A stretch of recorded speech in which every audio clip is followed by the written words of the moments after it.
Let us continue with the chapter place of supply.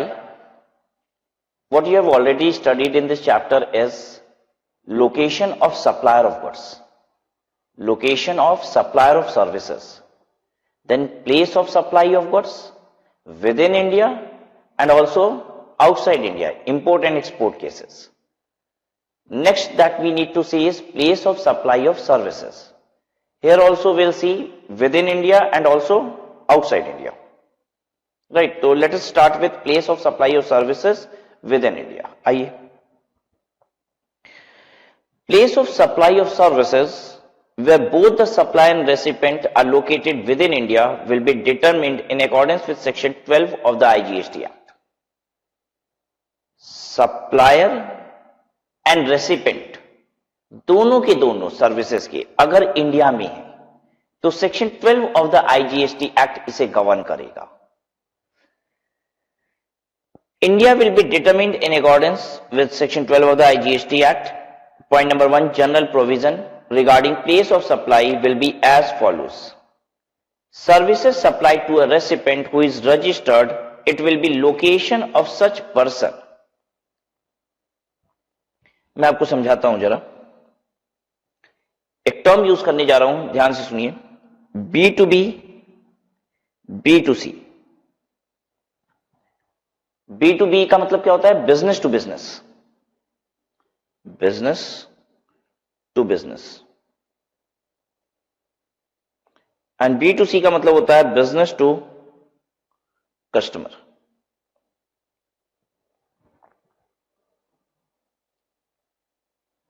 अगर services business से business को जा रही है, एक बिजनेस से दूसरे बिजनेस को जा रही है, विच इज रजिस्टर्ड, तो क्या कहता है? Services supplied to a recipient who is registered, it will be the location of such person. वो बंदा जहां पर लोकेटेड है वही क्या कहलाएगी? Place of service. Did you get my point? इसका मतलब क्या है? मिस्टर एक्स सप्लायर है, ये यूपी का है, और मिस्टर वाई ये रेसिपेंट है जो कि बिहार का है. ठीक है, आपने इस रेसिपेंट को services the, given services in UP. आपने यूपी में इसे कुछ सर्विस दी है, मतलब ये बंदा यूपी में ही आपसे कुछ सर्विस मिस्टर वाई ले रहा है. ठीक है, लोकेशन ऑफ सप्लायर क्या है? सप्लायर कौन है? Mister x. Location of supplier क्या है? यूपी. प्लेस ऑफ सप्लाई क्या है? सर्विसेज यूपी में ही दी जा रही है, हालांकि ये बंदा वैसे रजिस्टर्ड बंदा है जो सर्विसेज ले रहा है और ये बिहार में रजिस्टर्ड है. प्लेस ऑफ सप्लाई क्या होगी? बिहार. यहां पे अगर मैं पूछूं आपसे लोकेशन ऑफ सप्लायर क्या है, तो it is UP. What is the place of supply? Place of supply is Bihar.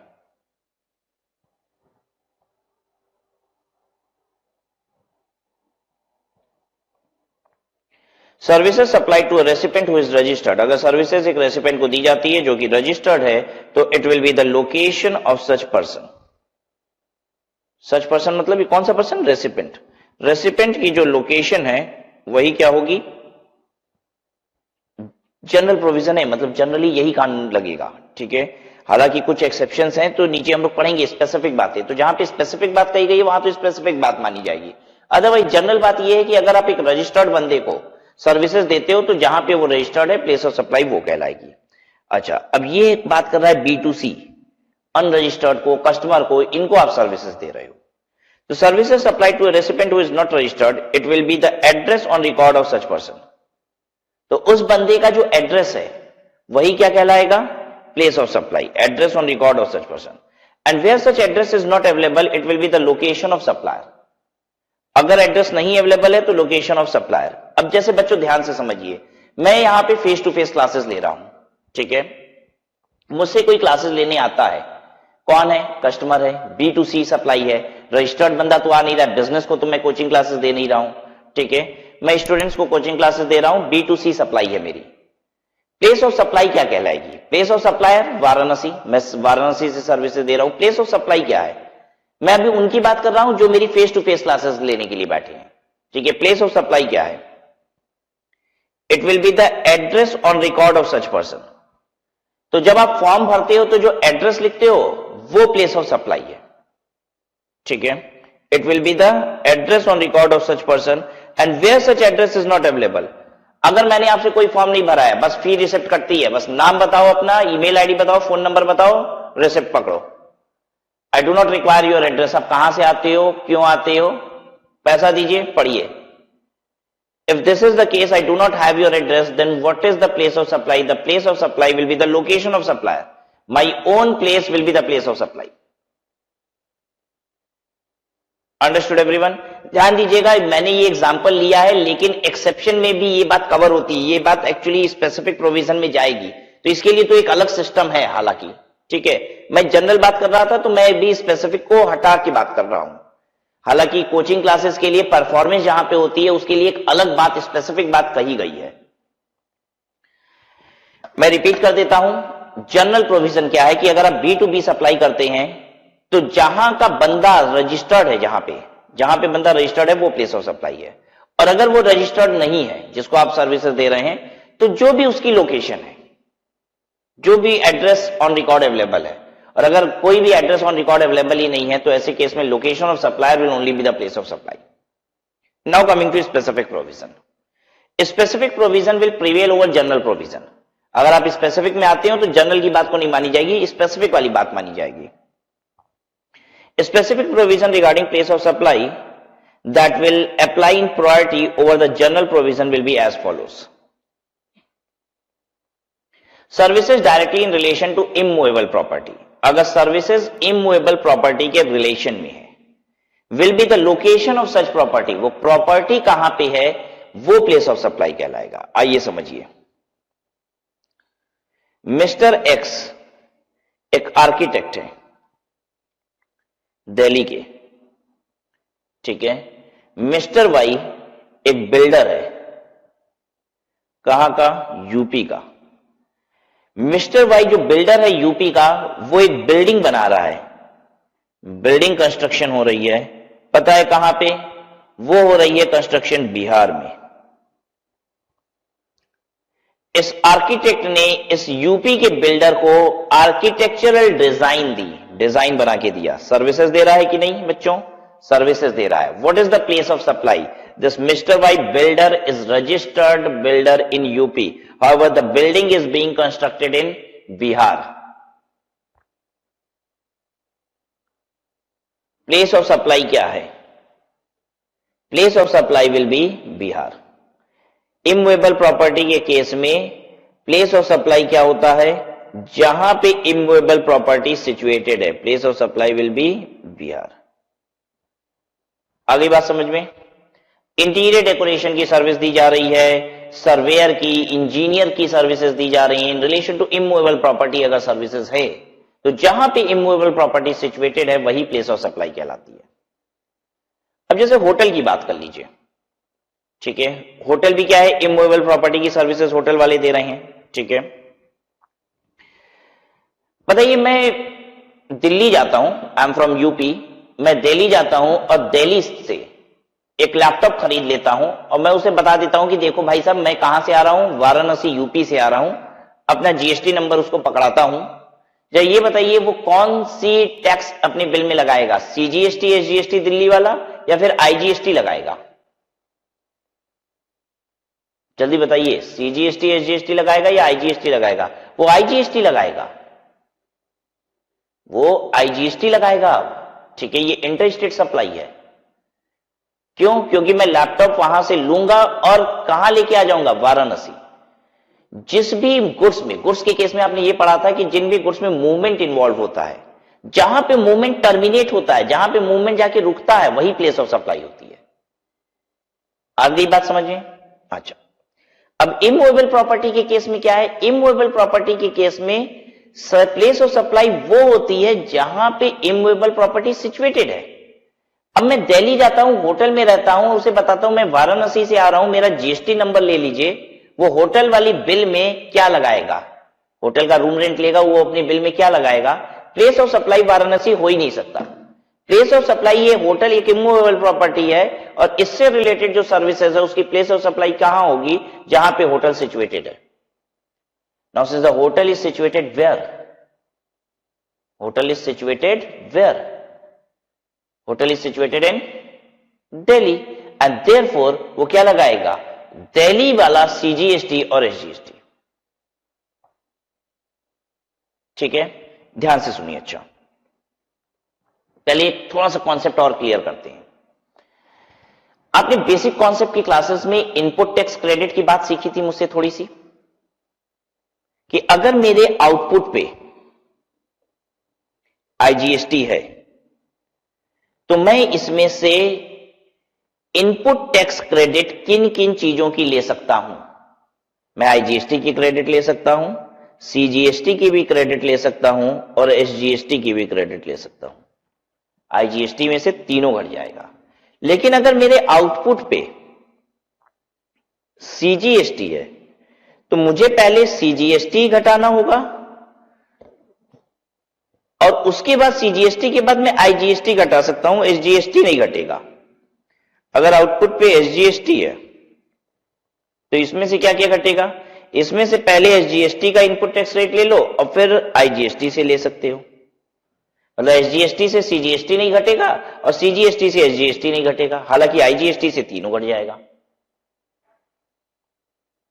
अब मैं आपको एक बात समझाता हूं। मान लीजिए मैं दिल्ली जाता हूं और एक लैपटॉप खरीद लेता हूं। ठीक है, लैपटॉप कितने का है, 50,000 रुपया। जीएसटी का रेट मैं एज्यूम कर ले रहा हूं कि rate of GST on laptop is से 12%। ठीक है, 12% मान लेते हैं जीएसटी, ये एज्यूम्ड रेट है।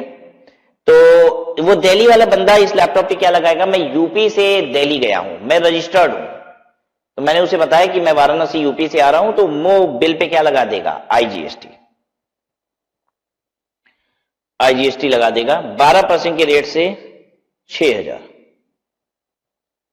तो ये हो गया 56,000 रुपए का। ठीक है, अब मैं इस लैपटॉप को वाराणसी लेके आ गया। ठीक है, अब वाराणसी में इस लैपटॉप को मैंने 60,000 रुपए में बेच दिया।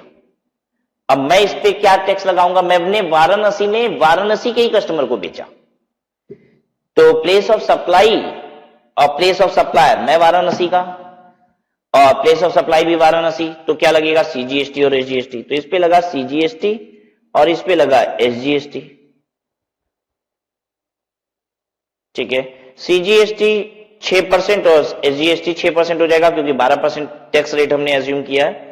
तो 3600 रुपए ये हो जाएगा, 3600 रुपए ये हो जाएगा।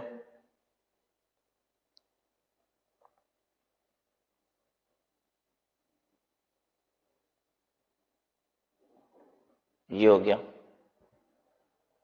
ठीक है, अब देखिए, अब इसको पे कितना करना पड़ेगा। अब ये वाराणसी का जो डीलर है, ये दिल्ली वाला एक्स मान लेते हैं और वाराणसी वाले को बोलते हैं वाई है। अब वाई की लाइबिलिटी क्या है, लाइबिलिटी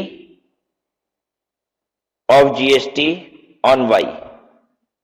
ठीक है, सीजीएसटी इसका कितना है, सीजीएसटी है 3600 रुपए। क्या सीजीएसटी में से आईजीएसटी की क्रेडिट मिलती है, देखो भाई सीजीएसटी अगर आउटपुट का है तो क्या उससे आईजीएसटी की क्रेडिट मिलती है, बिल्कुल मिलती है। आप सीजीएसटी से सीजीएसटी घटा सकते हो और आईजीएसटी भी, तो आईजीएसटी घटा लेते हैं हम 3600 रुपया।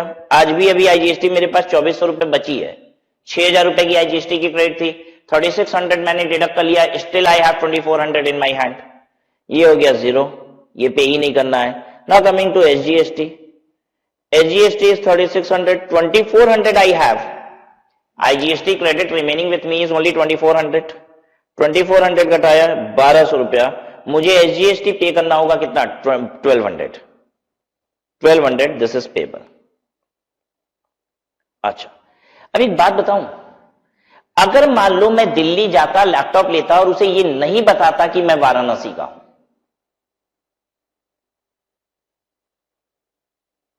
मैं उसे नहीं बताता कि मैं वाराणसी का हूं, तो वो अपनी बिल पे क्या लगाता, वो अपनी बिल पे लगाता 50,000 रुपया प्लस सीजीएसटी 6% 3,000 और वो लगाता एसजीएसटी, क्योंकि सपना थोड़ी ना आ जाएगा कि ये इंटर स्टेट ट्रांजेक्शन हो रहा है भाई। दिल्ली का दुकानदार है, कोई भी आएगा बाय डिफॉल्ट वो सीजीएसटी एसजीएसटी लगाएगा, उसको कैसे लगेगा कि ये इंटरस्टेट सप्लाई है? ठीक है, क्योंकि दिल्ली में ही वो बेच रहा है तो वो यही मानेगा इट्स एन इंटरस्टेट सप्लाई। वो तो ऑब्वियसली कस्टमर बताएगा कि मैं बाहर का हूं, तब जाके वो इंटरस्टेट सप्लाई मान पाएगा। तो सीजीएसटी 3000 लगा देगा, एसजीएसटी 3000 लगा देगा, 56,000 रुपए हो गया। ठीक है, अब वो कस्टमर वाराणसी में उसको बेच रहा है, ये दिल्ली में बिल बनी है, एक्स ने बनाई, अब वाई उसको वाराणसी में सेल कर रहा है, मान लीजिए 60,000 रुपए में, तो वो क्या लगाएगा? सीजीएसटी कितना? 3600, और एसजीएसटी लगा देगा कितना? 3600। ठीक है, कितना हो गया ये? 67,200 रुपए।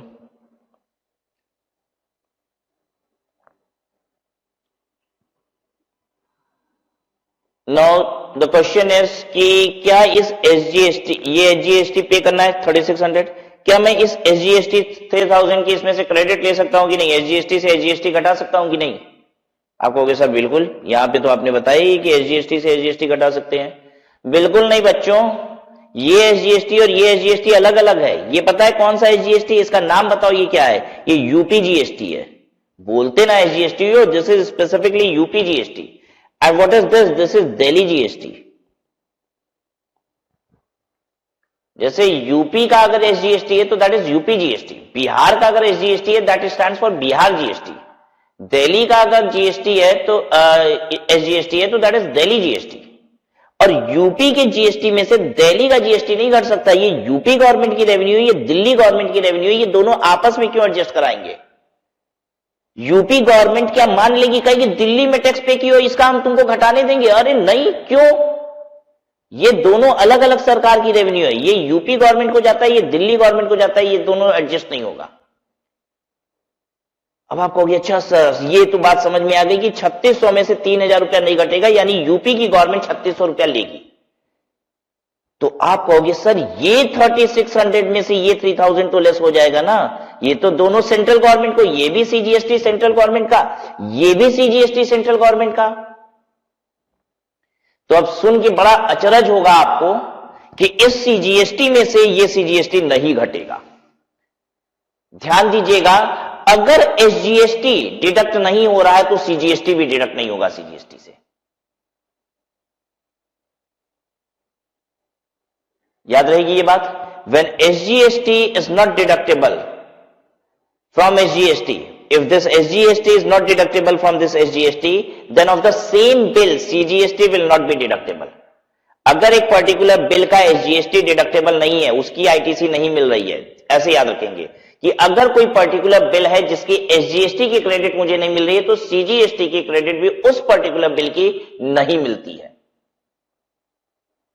लेकिन अगर मैंने उसे बताया होता तो वो लगाता IGST और IGST लगाता तो मुझे क्रेडिट मिल जाती।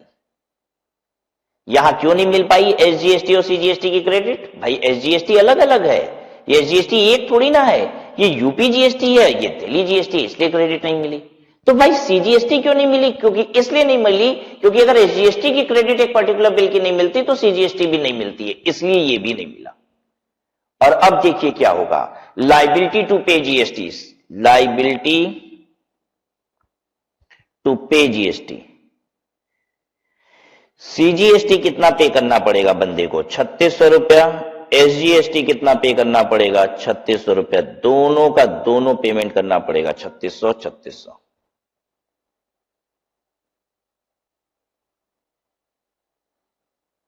ठीक है ये बात? कोई कंफ्यूजन यहां पे? क्लियर है सबको?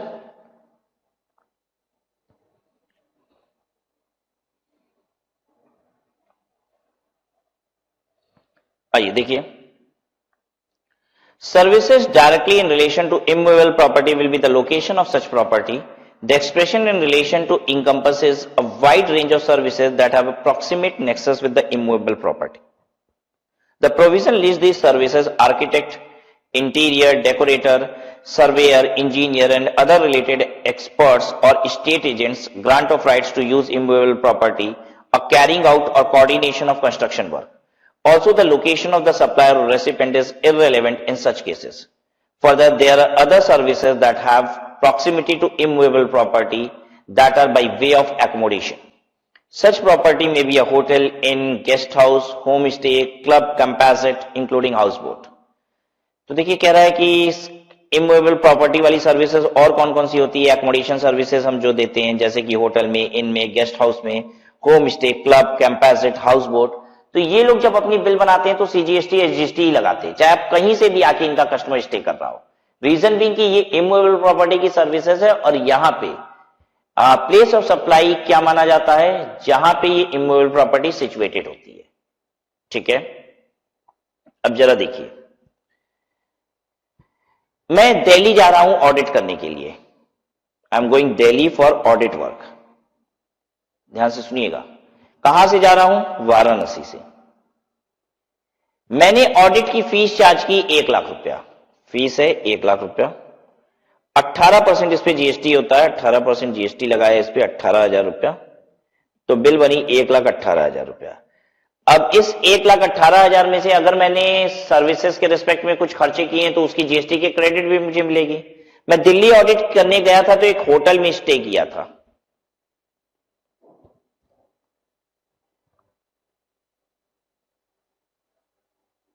ठीक है, एक होटल में स्टे किया था और उस होटल वाले ने क्या लगाया होगा बिल में?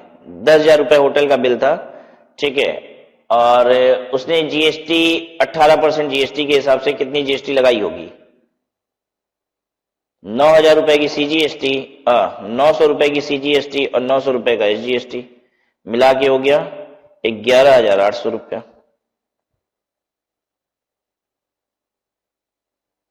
ठीक है, ये कहां का सीजीएसटी और एसजीएसटी है? The CGST and SGST is payable to Delhi government. ये सब दिल्ली में जमा होता है। एसजीएसटी तो दिल्ली गवर्नमेंट ले लेती है और सीजीएसटी जमा दिल्ली में होता है। ये जो आईजीएसटी मैंने लगाया है, मैं वाराणसी का हूं, मुझे ये आईजीएसटी उठा के किसको देना है? मुझे इसे यूपी गवर्नमेंट को जमा करना है। अब यूपी गवर्नमेंट को जाता नहीं, वो आईजीएसटी जाएगा किसको? अल्टीमेटली सेंट्रल गवर्नमेंट को, और सेंट्रल इसमें से हिस्सा देगी किसको? कंज्यूमिंग स्टेट को, सर्विस लेने वाले को, यानी दिल्ली गवर्नमेंट को पैसा अल्टीमेटली पहुंचेगा। हम अल्टीमेट पैसा किसको पहुंचेगा हम उसकी बात नहीं कर रहे हैं, ये पैसा जमा कहां होता है। ठीक है, ये पैसा जो होगा वो यूपी गवर्नमेंट में जमा होगा। ठीक है, उसमें से ये दिल्ली वाला जो सीजीएसटी एसजीएसटी है उसकी क्रेडिट ही नहीं मिलेगी आपको। ये कौन सा सीजीएसटी एसजीएसटी की इसमें से क्रेडिट मिल पाएगी? इसमें से सीजीएसटी एसजीएसटी की वो क्रेडिट मिल पाती है आपको जो सीजीएसटी एसजीएसटी यूपी गवर्नमेंट को आप पे करते हो। ये यूपी गवर्नमेंट वाला ही नहीं है, होटल दिल्ली में हमने लिया था तो दिल्ली वाला सीजीएसटी एसजीएसटी था, ये दिल्ली में जमा कर दिया होटल वाले ने, उसकी क्रेडिट हम यूपी में ले ही नहीं पाएंगे। यूपी में हमने आईजीएसटी लगाया, सही बात है, यूपी गवर्नमेंट को ये आईजीएसटी पे करना, ये क्रेडिट हमको नहीं मिल पाएगी। अब अगर हम इस सर्विस को देने के लिए यूपी में कोई सर्विस लिए हैं जिसपे सीजीएसटी एसजीएसटी लगा है, वो एसजीएसटी कौन सा होना चाहिए? यूपी वाला होना चाहिए, तो मुझे उसकी क्रेडिट मिल जाएगी। समझ में आई बात सबको? तो बड़ा लफड़ा है क्रेडिट का भी, ठीक है, इतना आसान नहीं है। ठीक है, यहां पे भी बात आपको समझ में आई थी ना कि कहां यह क्रेडिट क्यों फंस गई थी आपकी? यहां क्रेडिट इसलिए फंस गई थी क्योंकि ये एसजीएसटी यूपी वाला था और ये एसजीएसटी दिल्ली वाला था, तो भाई क्रेडिट कैसे मिलेगी? ठीक है, ये आईजीएसटी कौन सा है? ये यूपी में पे होना है, और ये वाला कहां पे पे किया होटल वाले ने? दिल्ली में, तो उसकी एडजस्टमेंट यहां यूपी में होगी ही नहीं, क्रेडिट ही नहीं मिलेगी इसकी। हाँ, मैंने वाराणसी में कोई सर्विस ली है जिसका एसजीएसटी और सीजीएसटी लगा हुआ है, तो उसकी क्रेडिट मिल जाएगी, क्योंकि मैंने जब यूपी में कोई सर्विस ली होगी तो उस पर यूपी वाला जीएसटी लगा होगा और सीजीएसटी लगा होगा, और वो यूपी गवर्नमेंट को मिला है, तो यूपी गवर्नमेंट मुझे इस आईजीएसटी से एडजस्ट करने देगी इसको।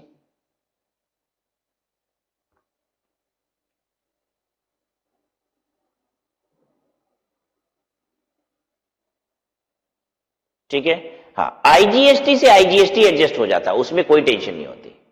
आईजीएसटी से आईजीएसटी एडजस्ट हो जाता है। जैसे बिहार से माल यूपी आया और यूपी से एमपी गया, तो इस पे भी आईजीएसटी लगा और फिर इस पे भी आईजीएसटी लगा। ठीक है, इसमें से ये वाला एडजस्ट हो जाता है, माइनस हो जाता है। आईजीएसटी में लफड़ा नहीं है, लेकिन सीजीएसटी एसजीएसटी देखना होता है कि वो सेम स्टेट वाला होना चाहिए। ठीक है, बेसिकली हम यूपी में रजिस्टर्ड है ना, तो इसलिए हम दिल्ली वाले सीजीएसटी और एसजीएसटी की क्रेडिट नहीं ले पाते हैं, बस यही चक्कर है। यहां पे भी वही चक्कर हुआ था, हम यूपी में रजिस्टर्ड है ना, इस वजह से हम दिल्ली वाले एसजीएसटी और सीजीएसटी की क्रेडिट नहीं ले पाए। तो बस आप ये समझिए, आप जिस स्टेट में होते हो रजिस्टर्ड, उस स्टेट वाला सीजीएसटी एसजीएसटी की क्रेडिट ले पाते हो। हालांकि आईजीएसटी की क्रेडिट आपको मिलती है, आईजीएसटी की क्रेडिट फ्री फ्लो है, आईजीएसटी स्टेट से लिंक नहीं करना है, लेकिन सीजीएसटी एसजीएसटी की क्रेडिट आपके अपने स्टेट वाली ही आपको मिलेगी। तो मुझे होटल वाली क्रेडिट ये नहीं मिल पाती है, फिर यही वजह होता है ये नहीं मिल पाता है मुझे, ये पूरी जीएसटी मुझे पे करनी है, this is not available for credit. कोई दिक्कत यहां तक? आगे देखिए, services of restaurant, catering, personal grooming. Restaurant की सर्विसेज, कैटरिंग की सर्विसेज, पर्सनल ग्रूमिंग मतलब सैलून की सर्विसेज, ठीक है, सैलून, फिटनेस सर्विसेज यानी जिम वगैरह, ठीक है,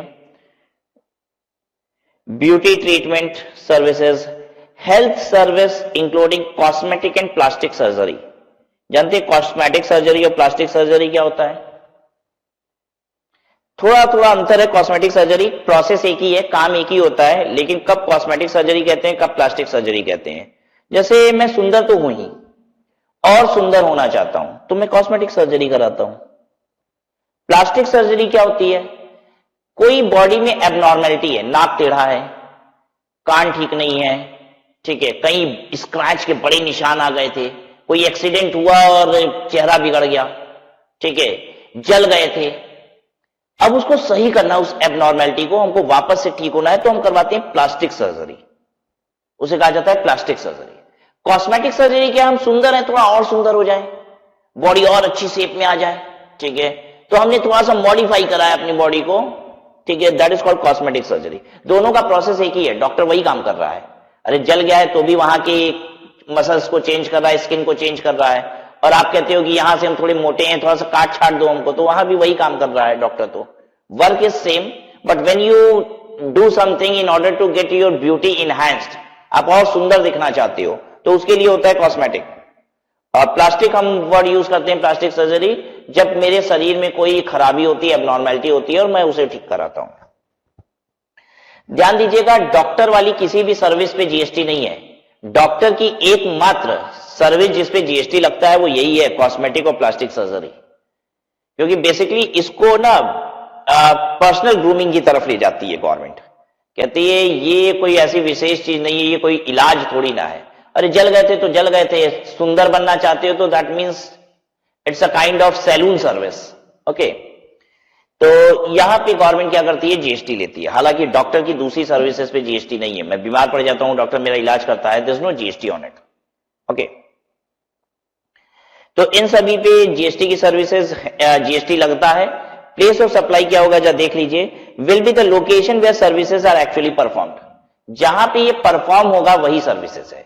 मैं दिल्ली जाता हूं, बाल कटवाता हूं अपनी, मैं दिल्ली जाता हूं, वहां जाके बाल कटवाता हूं, या जल्दी से बताइए, मैं उसे बता रहा हूं मैं बनारस से आ रहा हूं, I am coming from Varanasi UP, वो बिल में क्या लगाएगा, आईजीएसटी? ऑब्वियसली नॉट, वो लगाएगा सीजीएसटी एंड एसजीएसटी। तो देखिए, होटल वाला बदमाश कहीं का सीजीएसटी एसजीएसटी लगा दिया, सैलून वाला भी सीजीएसटी एसजीएसटी लगा दिया। चलो आगे देखो, services of training and performance appraisal. अगर कोई ट्रेनिंग की सर्विसेज हो रही है, ठीक है, ट्रेनिंग सर्विसेज जैसे coaching classes, this training services, ठीक है, मैं किसी कॉर्पोरेट हाउस को ट्रेनिंग सर्विसेज दे रहा हूं, ठीक है, कोई कंपनी है जो अपने जीएसटी डिपार्टमेंट के जो इंप्लॉइज हैं उनको ट्रेनिंग करवाना चाहती है जीएसटी पे। तो services of training and performance appraisal supply to a registered person will be the location of recipient. आइए समझाता हूं इस बात को। मैं वाराणसी में हूं बच्चे, और मुंबई की एक कंपनी है एबीसी लिमिटेड, वो अपने 10 इंप्लॉय को मेरे पास भेजती है for GST training.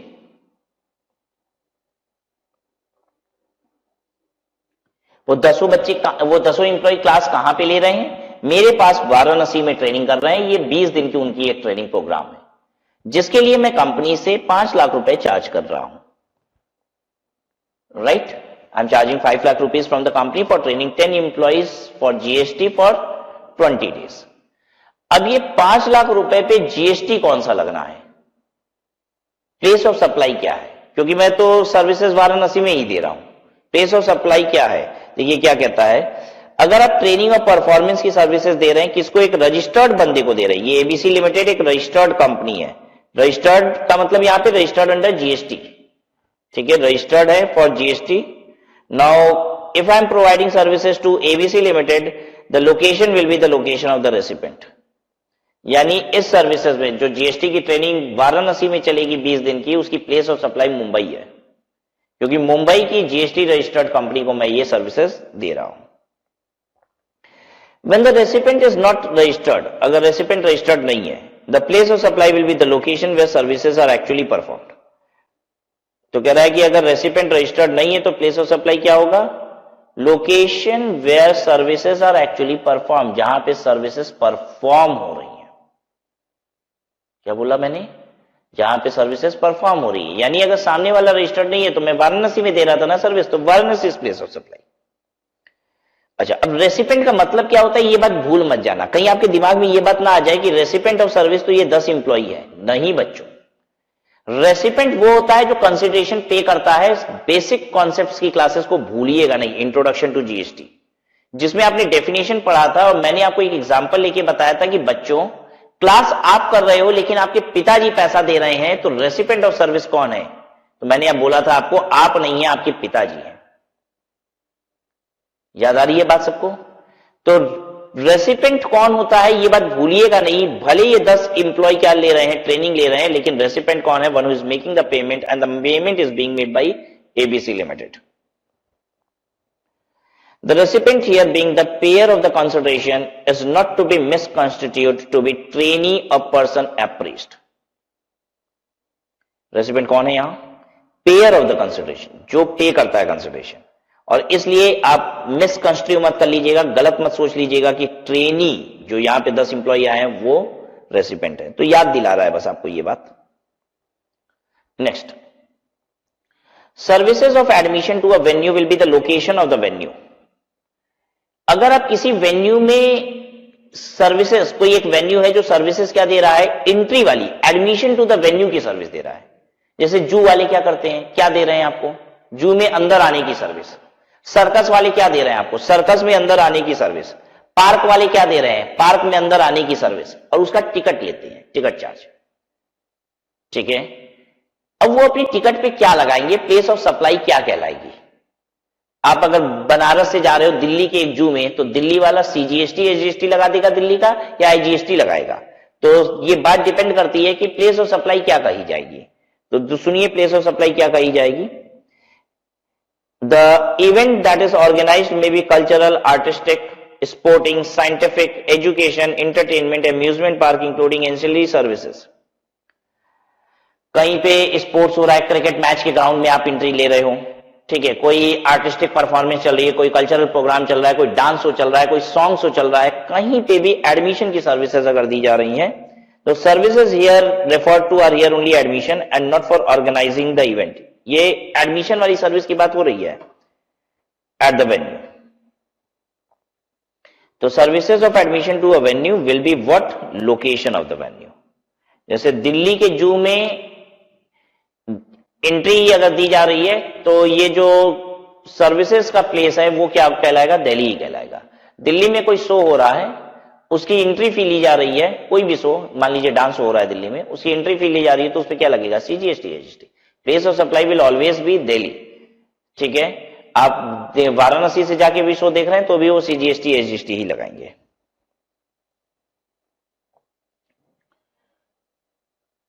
Services of organising an event.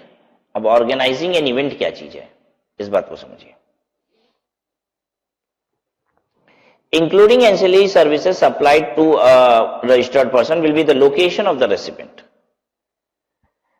When the recipient is not registered, the place of supply will be the location of the venue itself. The event that is organised may be cultural, artistic, sporting, scientific, education, entertainment. ये बहुत बढ़िया example से मैं समझाता हूं आपको। राज Agarwal singer है बच्चों, गाना गाते हैं, ठीक है, और बड़े बड़े स्टेज शो करते हैं। अब ये कहां के हैं? यूपी के। एक मुंबई की कंपनी है जिसका नाम है एबीसी लिमिटेड, और ये मेरा स्टेज शो करा रही है। कहां पे? दिल्ली में। अब ये क्या कर रही है एबीसी का limited company? ABC limited company मुझे पेमेंट करेगी गाना गाने का, और दिल्ली में पैसे कैसे कमाएगी? मैं दिल्ली में ही जा रहा हूं स्टेज शो करने, ठीक है। Raj Agrawal is going to Delhi for a stage show, and this stage show is being organised by whom? ABC limited, which is a company of Mumbai. Question clear है? मैं फिर से रिपीट कर रहा हूं, ध्यान से सुनिए मेरी बात। मैं सिंगर हूं, मैं गाना गाता हूं। मुंबई की एक कंपनी ने मुझसे कहा, राज अग्रवाल जी आपको दिल्ली में एक स्टेज शो मैं करा रहा हूं, उसमें गाना गाना है। मैंने कहा ठीक है, बड़ी अच्छी बात है। अब ये मुंबई वाली कंपनी यहां पे दिल्ली में पैसे कैसे कमाएगी? टिकट बेचेगी, ठीक है, और उस टिकट से जो पैसे आएंगे उसी से कुछ पैसे मुझे देगी, बैलेंस उसे प्रॉफिट हो जाएगा, ठीक है।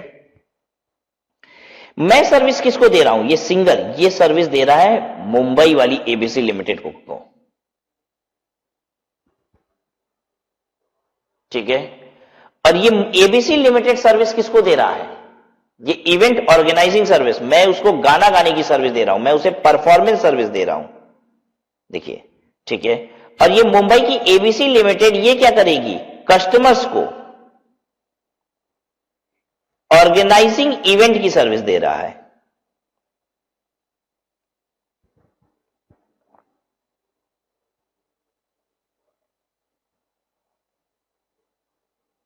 क्लियर है बात? अब देखिए ऑर्गेनाइजिंग इवेंट की सर्विस में क्या कह रहा है?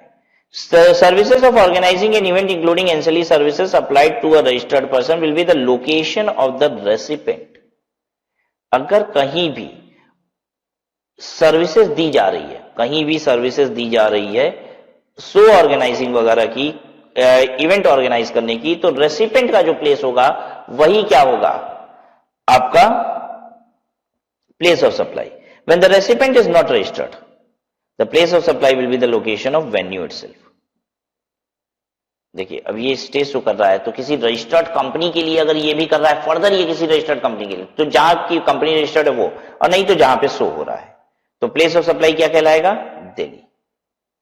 मैं परफॉर्मेंस सर्विस दे रहा हूं। परफॉर्मेंस सर्विस में क्या होता है? परफॉर्मेंस सर्विस में क्या होता है? देख लीजिए, ये ऊपर लिखा था, ये भी तो एक परफॉर्मेंस ही है, गाना गाना, जैसे ट्रेनिंग होता है।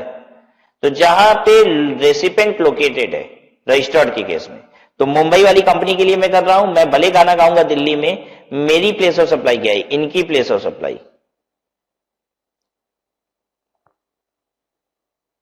मुंबई, ठीक है, और इस कंपनी की प्लेस ऑफ सप्लाई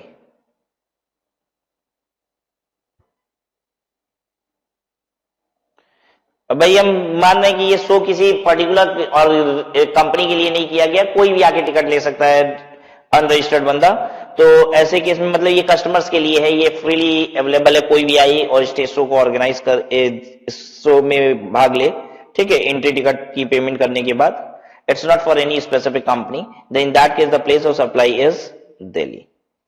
हाँ, ये शो ऑर्गेनाइज किया गया था एक पर्टिकुलर कंपनी के लिए जयपुर की, ठीक है, जयपुर राजस्थान की, तो प्लेस ऑफ सप्लाई क्या कहलाएगा? भले दिल्ली में शो हो रहा है, प्लेस ऑफ सप्लाई क्या कहलाएगा? Jaipur,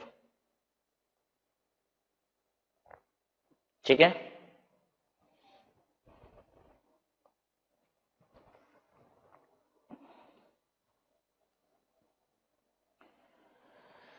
Services of transportation of goods supplied to a registered person will be the location of the recipient. Where the recipient is not registered, the place of supply will be the location where goods are handed over for such transportation. Transportation of goods may be by any mode including mail or courier. क्या चीज बोल रहा है?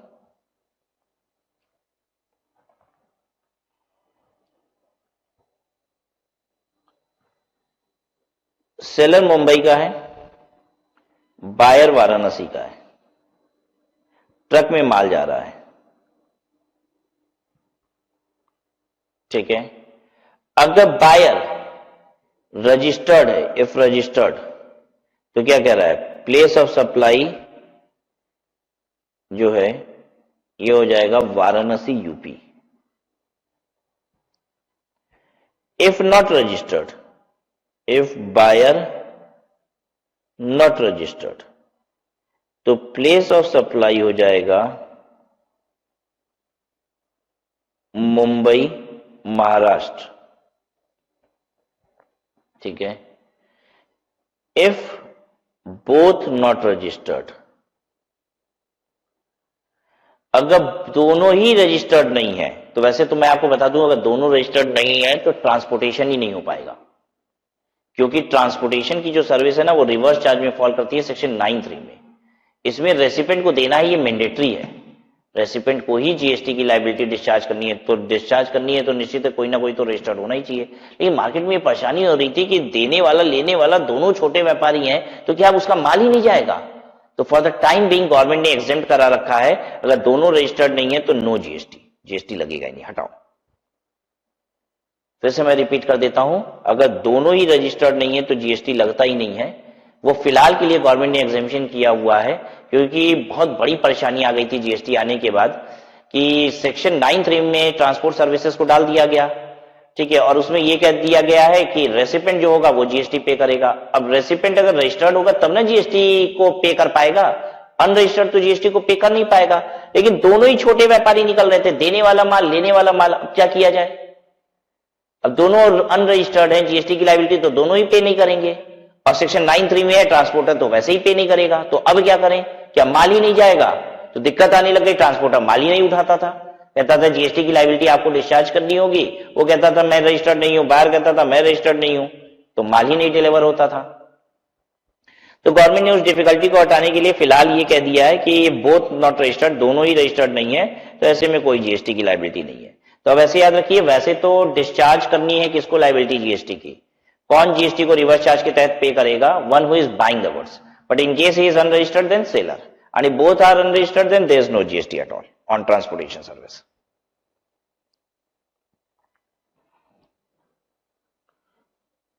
Services of transportation of passenger will be the location of the recipient when supplied to a registered person. Services of transportation of passenger will be the location of the recipient when supplied to a registered person. When the recipient is not registered, the place of supply will be the location of embarkation where the passenger boards. Return journey is regarded as separate booking.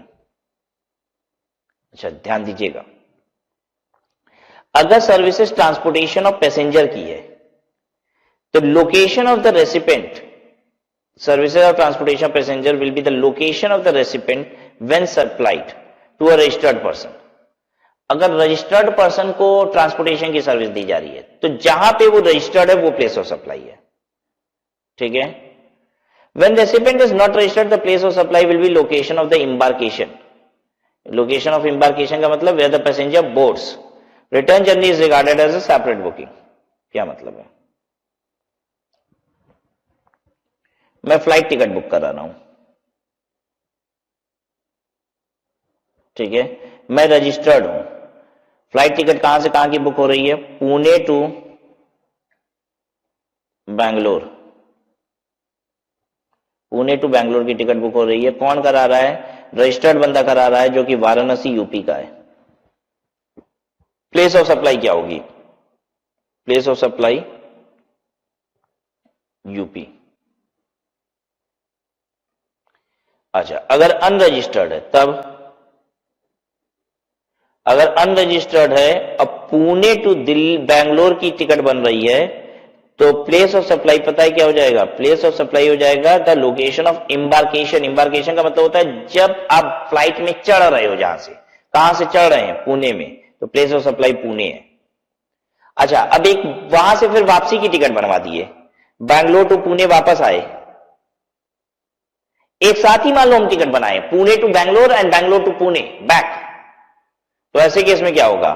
Pune से बैंगलोर वाली ticket place of supply Pune, और बैंगलोर से पुणे वाली ticket में place of supply Bangalore हो जाएगा।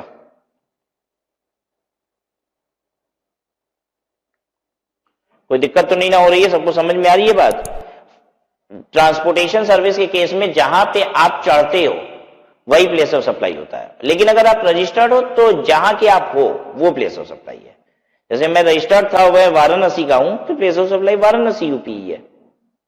कोई दिक्कत किसी को? क्लियर है सबको?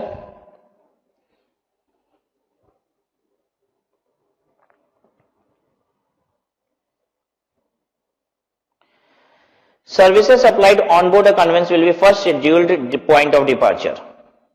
Services supplied on board मतलब फ्लाइट में कुछ सर्विसेज आपको मिल रही हैं, ठीक है। तो कहता है on board a conveyance will be the first scheduled point of departure. First scheduled point of departure, जहां से फ्लाइट उड़ी, मतलब हम ऐसे लिख दें सिंपल, वेयर फ्लाइट स्टार्टेड।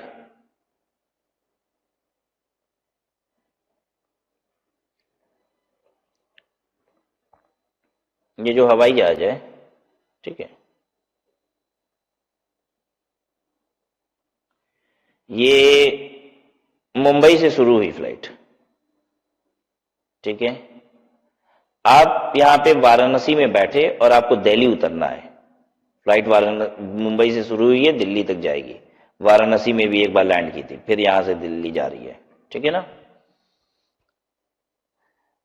आपने वाराणसी में कुछ सर्विसेज ली फ्लाइट में, सर्विसेज इन वाराणसी,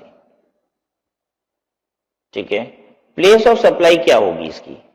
फ्लाइट में कुछ आपने सर्विसेज ली हैं, उसकी प्लेस ऑफ सप्लाई क्या होगी? मुंबई।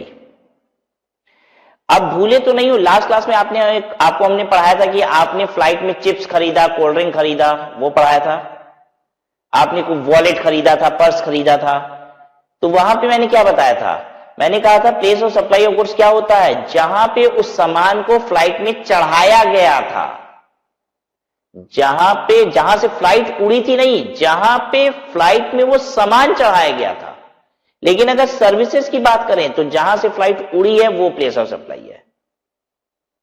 एक छोटी से छोटी बात याद रखनी पड़ेगी।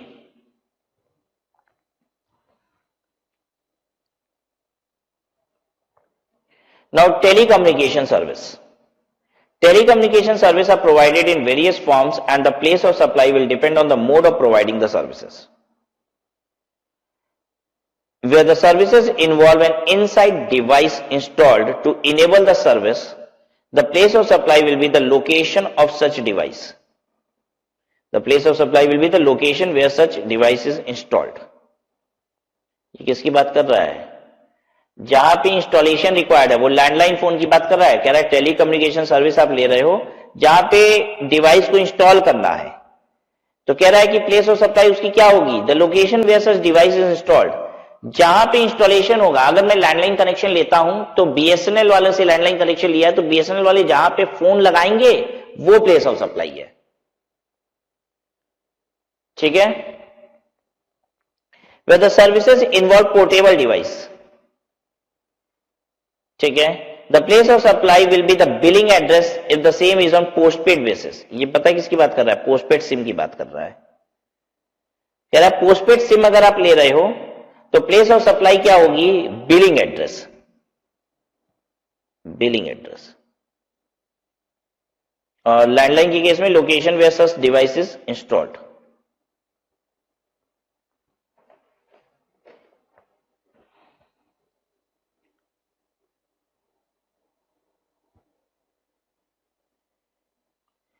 प्रीपेड सिम के केस में अब ये वही बात कर रहा है। Where it is on prepaid basis, the place of supply will be the location of the intermediary who facilitates the supply और location where payment is received. मैं आपको समझाता हूं, बहुत अच्छे से समझिए, फिर से समझिए। मैंने लैंडलाइन कनेक्शन लिया, तो जहां पे लैंडलाइन फोन को लगाया गया वो प्लेस ऑफ सप्लाई है। मैंने पोस्टपेड सिम लिया, तो पोस्टपेड सिम लेते समय एप्लीकेशन फॉर्म में अपना एड्रेस भरे थे, तो जो एड्रेस भरा है हमने सिम लेते समय, बिलिंग एड्रेस, वो प्लेस ऑफ सप्लाई है। अब मैं क्या करता हूं? प्रीपेड सिम लेने के लिए जियो के स्टोर पे पहुंच जाता हूं और वहीं से प्रीपेड सिम खरीद लेता हूं। तो जियो के स्टोर की जो लोकेशन है, जहां पे वो जियो स्टोर है, वो प्लेस ऑफ सप्लाई है। What is the place of supply? मैं लिख दूं यहां जियो का स्टोर। वो अगर जियो सिम लेने जा रहे तो जियो का स्टोर, आइडिया की सिम लेने जा रहे तो आइडिया का स्टोर है, ठीक है। तो जहां पे वो स्टोर लोकेटेड है वो प्लेस ऑफ सप्लाई है। फिर कह रहा है where none of the situation provides an appropriate location, ये उन सबसे अलग बात कर रहा है। एक बात बताओ ये कौन सी अब बात कर रहा होगा? कह रहा है लैंडलाइन हो गया कवर, प्रीपेड सिम हो गया, पोस्टपेड सिम हो गया, अब कौन सी सर्विस ले रहे हो भाई? इससे ज्यादा क्या होता है? लैंडलाइन हो गया, पोस्टपेड सिम हो गया, प्रीपेड सिम हो गया, अभी भी बचा है प्रीपेड सिम। अगर आपके घर पहुंचा दिया गया तब क्या होगा? सुनिए ध्यान से, पहले लैंडलाइन कह रहा था, लैंडलाइन जहां इंस्टॉल हुआ, पोस्टपेड सिम जो बिलिंग एड्रेस है, प्रीपेड सिम अगर आप स्टोर जाके लेके आए हो तो वो स्टोर की लोकेशन, और अगर घर पे कोई आपको सिम पहुंचा के गया प्रीपेड तो तब क्या होगा? तो देखिए then the place of supply will be address on record of the recipient, तो जो मैं एड्रेस दूंगा वो होगी place of supply. If address is not available, अब बिना एड्रेस के तो वैसे तो प्रीपेड सिम मिलेगी नहीं, लेकिन फिर भी मान लेते हैं कि मिल गई क्योंकि कह रहा है कानून। If address is not available then location of supplier will be the place of supply. यहां पे हम लिखते हैं prepaid sim delivered at home,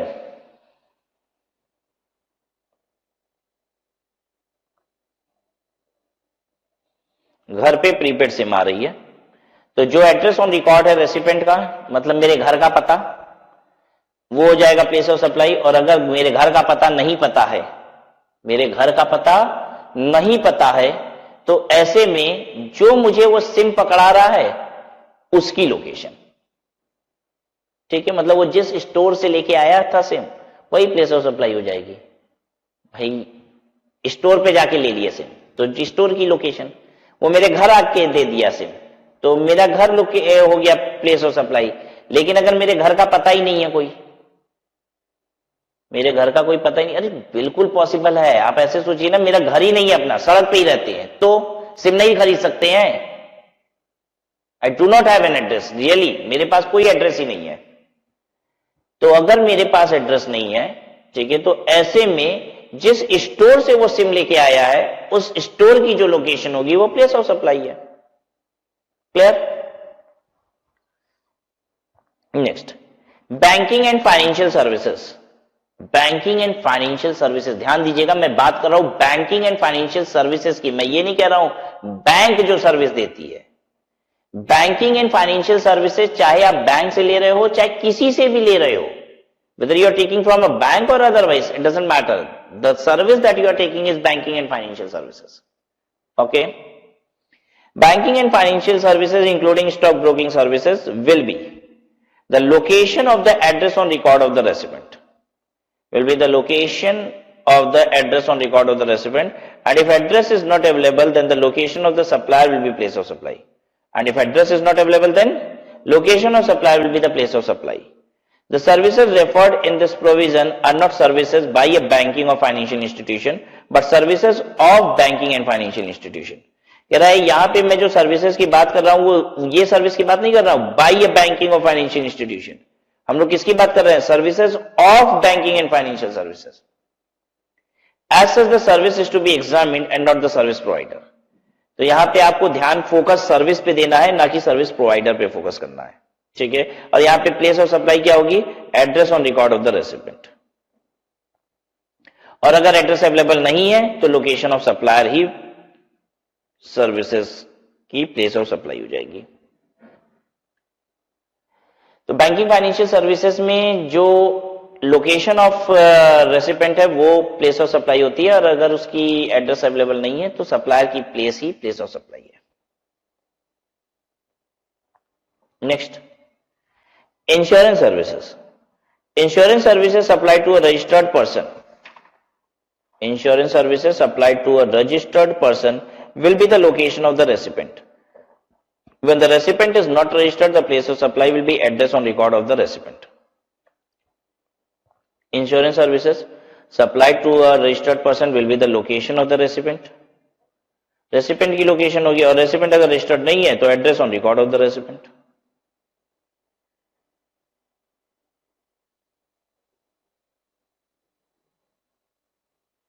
ठीक है।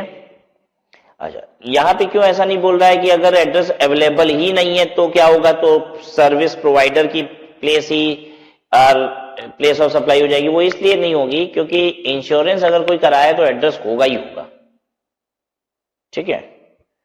Advertisement services, advertisement services involving dissemination of the material supplied to the government or statutory body will be the location of such dissemination. Where it is identifiable to a specific state, then that would be the place of supply, and where it is disseminated over a number of states, that then a rule of proportion or other reasonable basis to be applied. क्या कह रहा है? कह रहा है अगर advertisement की services ले रहे हैं, ठीक है, तो ऐसे केस में अगर मेरा लोकेशन ही यूपी है बस, और मैं जो एडवर्टीजमेंट सर्विस ले रहा हूं वो मेरा एक ही जगह लोकेशन है यूपी में, तो भाई जो भी मैं सर्विसेज ले रहा हूं, ठीक है, उसकी प्लेस ऑफ सप्लाई यूपी कहलाएगी। जिससे भी मैं एडवर्टीजमेंट सर्विस ले रहा हूं वो प्लेस ऑफ सप्लाई यूपी कहलाएगी। लेकिन मान लीजिए मैं एक ऐसी कंपनी हूं जो 5 स्टेट में काम करती हूं और एडवर्टीजमेंट तो एक ही कर रहे हैं। बहुत सारी कंपनियां पूरे हिंदुस्तान में काम करती है, एडवर्टीजमेंट करा रही है अपने प्रोडक्ट का। तो अब क्या होगा, अगर मैं 5 स्टेट में काम करता हूं तो जो मैं एडवर्टीजमेंट सर्विस लिया हूं उसको रीजनेबल बेसिस पे 5 स्टेट में बांटा जाएगा, क्योंकि 5 स्टेट में 5 डिफरेंट रजिस्ट्रेशन है, तो मुझे 5 स्टेट में क्रेडिट लेनी है उस एडवर्टीजमेंट के रिस्पेक्ट में। तो बांटा जाएगा कि कितना रुपए का एडवर्टीजमेंट यहां का, यहां का, यहां का, यहां का है। जैसे 5 लाख रुपए का मैंने एडवर्टीजमेंट कराया 5 डिफरेंट स्टेट के लिए, तो कोई एक रीजनेबल बेसिस ली जाएगी कि भाई यहाँ पे इतना रुपया का, उस 5 लाख में से 1.5 लाख रुपया इस स्टेट की वजह से था, 1 लाख रुपया इसकी वजह से 60,000, इसकी वजह से 40,000, इस तरीके से बांटा जाएगा, कोई एक बेसिस लेके बांटा जाएगा, ठीक है। अभी चिंता मत कीजिएगा कि बेसिस लिया जाएगा, सर पूरी बात कर ही नहीं रहे, बता ही नहीं रहे बेसिस कैसे लिया जाएगा। अरे आप चिंता मत कीजिए, वो इनपुट टैक्स क्रेडिट कैसे बांटी जाती है, पूरा एक चैप्टर इनपुट टैक्स क्रेडिट पे, ठीक है। बहुत कुछ सीखना है। जहां भी बात थोड़ी सी भी स्किप्ड लगे तो ऐसा मत सोचिएगा कि वो स्किप हो गई, क्योंकि आपने जो कल्पना नहीं किया है ना वो भी आपको सुनना पड़ेगा, क्योंकि कानून में लिखा है, right. So this was place of supply of services when the supply is with in India. Now we'll see that after this we have another section, section 13, which says place of supply of services in the case of imported or exported goods. चलिए आइए देख लेते हैं इसको भी। Place of supply of services where either the supplier or recipient are located outside India will be determined in accordance with section 13 of the IGST Act. या तो recipient या तो सप्लायर इंडिया के बाहर का है। अगर इंडिया के बाहर का सप्लायर है, इंडिया का रेसिपेंट है, तो इसे कहा जाता है इंपोर्ट ऑफ सर्विस। इंडिया का सप्लायर है और रेसिपेंट बाहर का है तो इसे कहा जाता है एक्सपोर्ट ऑफ सर्विस। इंडिया से सर्विस बाहर जा रही है। एक्सपोर्ट इंपोर्ट की केसेस को देखना है। Place of supply of international supplies is as follows. General provision regarding place of supply will be the location of the recipient of service, but it will be the location of the supplier of services if the location of the recipient is not known without employing any extraordinary means. Recipient is defined as payer of the consideration in section 293 of the CGST Act. So I am reading now. Place of supply of services, imported or exported, section 13 of the IGST Act. Place of supply of services where either the supplier or recipient are located outside India will be determined in accordance with section 13 of the IGST Act. Place of supply of international supplies is as follows. General provision regarding place of supply will be the location of the recipient of services, but it will be the location of the supplier of services if the location of the recipient is not known without employing any extraordinary means. बहुत simple सी बात समझिए। General provision क्या है? Place of supply क्या होगा? Place of supply क्या होगा? Location of the recipient. हम लोग ये place of supply of services की बात कर रहे हैं। लोकेशन ऑफ रेसिपेंट, अगर इंटरनेशनल बात हो रही है तो वहां पे कह रहा है location of recipient will be the place of supply, मतलब जहां का भी रेसिपेंट है।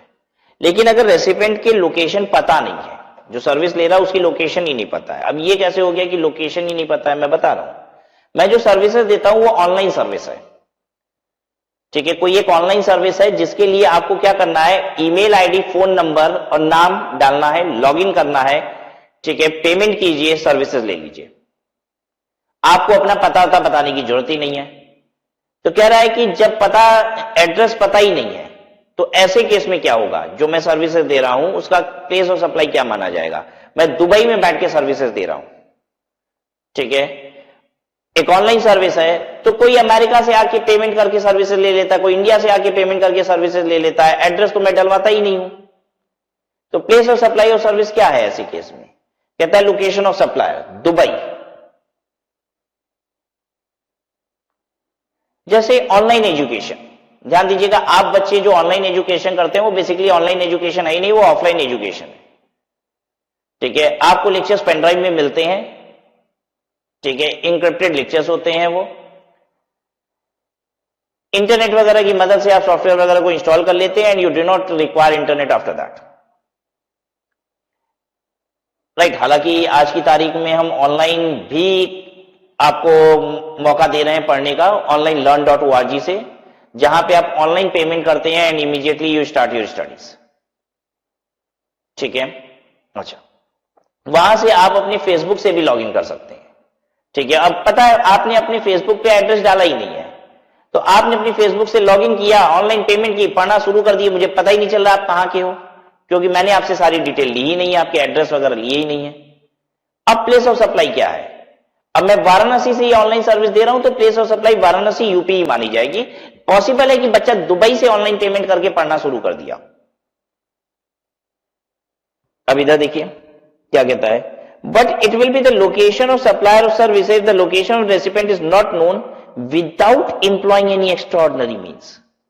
कह रहा है मुझे रेसिपिएंट का पता नहीं मालूम है, बिना ताकत लगाए, बिना एफर्ट लगाए, एक्स्ट्राऑर्डिनरी तरीके से पता करने की कोशिश किए तब नहीं पता चला, उसकी बात नहीं कर रहा है। कह रहा है आराम से भी नहीं आराम से पता नहीं चला। अब मेहनत करके तो पता लगा ही लेंगे। जब उसकी पेमेंट आई है तो जिस डेबिट कार्ड से आई है उस डेबिट कार्ड की इशूइंग कंट्री कौन सी है ये पता तो चल ही सकता है, अगर पता ही लगाना चाहे तो। ठीक है, उसने फेसबुक के थ्रू लॉगिन किया तो उसकी फेसबुक प्रोफाइल पे जाके उसकी कंट्री तो चेक कर ही सकते हैं। ठीक है, खैर ये सब करने की आवश्यकता नहीं है। ये सब किए बिना अगर पता नहीं चला तो भी place of supplier he place of supply है। ये नहीं कह रहा है कि जान लगा के पता करो, अगर सीआईडी लगा के पता कराना होगा तब तो सबका एड्रेस पता करा लेंगे, जितने बच्चे हमको ऑनलाइन पेमेंट कर रहे हैं वो एड्रेस लिखे चाहे ना लिखे। आ रही बात समझ में? कहीं ना कहीं से जिस बैंक से पेमेंट आ रही है उस बैंक से एड्रेस पता चल जाएगा। ठीक है, चलिए कोई बात नहीं, हम लोग को कह रहा है कि इसकी बात नहीं करनी है, एक्स्ट्राऑर्डिनरी मीन से पता चला कि नहीं ये नहीं देखना है। अगर नॉर्मली पता नहीं चल पा रहा है तो place of supply place of supply है, और अगर एड्रेस पता चल रहा है तो जो एड्रेस है वो प्लेस ऑफ सप्लाई है। Specific provision, specific provision regarding place of supply will apply in priority over the general provision will be as follows. और स्पेसिफिक प्रोविजन को प्रायोरिटी पे अप्लाई करना है जनरल प्रोविजन से। ठीक है, क्या है स्पेसिफिक प्रोविजन? सुनिए, services that are in respect of goods made available to person representing recipient for performance of those service will be the location where services are actually performed. भाई अगर कह रहा है कि सर्विसेज परफॉर्म हो रही है तो जहां पे सर्विसेज परफॉर्म हुई है वो प्लेस ऑफ सर्विस है। ध्यान से सुनिए, मैं इंडिया का हूं, आप दुबई के हैं, और आपको मैं पढ़ाने के लिए अमेरिका जा रहा हूं। आप भी दुबई से अमेरिका गए, मैं भी अमेरिका गया, वहां जाके आपको पढ़ा रहा हूं। What is the place of supply? America. जहां पे भी परफॉर्मेंस रिक्वायर्ड है वो प्लेस ऑफ सप्लाई है। ठीक है, services directly in relation to immovable property will be the location of such property. Immovable property के रिस्पेक्ट में अगर सर्विसेज होंगी तो वो लोकेशन ऑफ द प्रॉपर्टी ही प्लेस ऑफ सप्लाई होगा। ठीक है, होटल चलाने वाला इंडिया का, मैं होटल का मालिक हूं, कहां रहता हूं? इंडिया में। होटल कहां है? दुबई में। अमेरिका से एक बंदा आता है और दुबई के होटल में रह जाता है, किसने सर्विस दी? मैं सर्विस दे रहा हूं, मेरा होटल है। ठीक है, होटल दुबई में है, मैं इंडिया में हूं, जो होटल में रहने आया है वो अमेरिका से आया है। प्लेस ऑफ सप्लाई क्या होगी इस ट्रांजेक्शन में? प्लेस ऑफ सप्लाई दुबई होगी। Place of supply will B Dubai as because this is service is in relation to immovable property, right? Services of admission to a venue will be the location of venue. देखिए बहुत सारी चीजें ना common है, जो हम लोग with in India के लिए पढ़ रहे थे ना, आउटसाइड इंडिया में भी बहुत सारी चीजें कॉमन है कि इमूवेबल प्रॉपर्टी के केस में location of the immovable property, जहां पे भी हम एंट्री एडमिशन देते हैं, entry to a venue, admission to a venue, तो वहां पे वेन्यू की जो लोकेशन होती है वही क्या कहलाती है? That will be called as place of supply. Services in the following three cases deviates from the destination principle and appoints place of supply to be the location of the supplier. अब ये जो नीचे आप 3 point देखेंगे, यहां पे place of supply will be the location of supplier. Supplier की जो लोकेशन होगी वो प्लेस ऑफ सप्लाई होगी. Services of a banking company. एक अमेरिका की बैंक ने मुझे इंडिया में लोन दे दिया. ध्यान से सुनिए, एक अमेरिका की बैंक ने मुझे इंडिया में यहां पे लोन दे दिया. Place of supply of service क्या है? अमेरिका. जहां पे बैंक लोकेटेड है, सप्लायर लोकेटेड है. ठीक है. The same goes for banking company, financial institution और NBFC. NBFC, I hope you understand, non banking financial company. Basically non banking financial company क्या होती है? ऐसे समझ लीजिए छोटा बैंक, प्री मेच्योर बैंक, अभी वो बैंक बना ही नहीं है इनफैक्ट. ठीक है.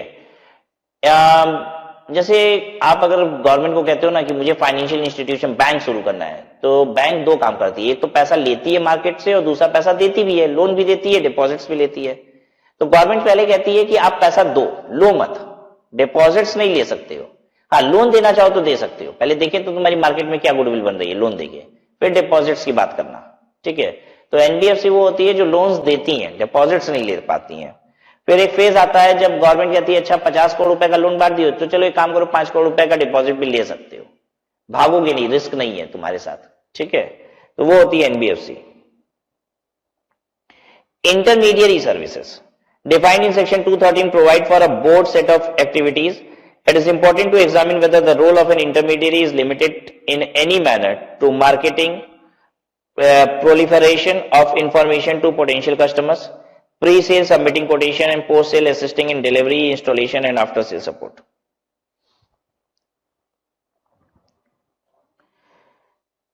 फिर hiring of transport for period up to 1 month. अगर आप कोई ट्रांसपोर्ट हायर करते हो up to a period of 1 month, then all services attendant to securing such limited duration. This excludes aircraft, vessel and other than याक. अगर आप aircraft लेते हो, वेसल लेते हो, याक लेते हो, तब तो अलग विषय है. अदरवाइज कोई भी ट्रांसपोर्ट आप हायर करते हो लिमिटेड ड्यूरेशन के लिए, तो क्या होगा ऐसे केस में? कहता है कि place of supply will be the location of supplier. ठीक है. जो सप्लायर है जिसने ट्रांसपोर्ट आपको दिया है, ट्रक दिया है, कार दी है, तो उसकी जो प्लेस होगी वही क्या कहलाएगी? Place of supply. ठीक है. चलिए आज की क्लास यहीं पे स्टॉप करते हैं. अगली क्लास में आते हैं तो आपसे आगे की चर्चा करेंगे. Will stop here. अभी देखिए हम लोग जो कर रहे हैं ना वो सर्विसेज पे हैं.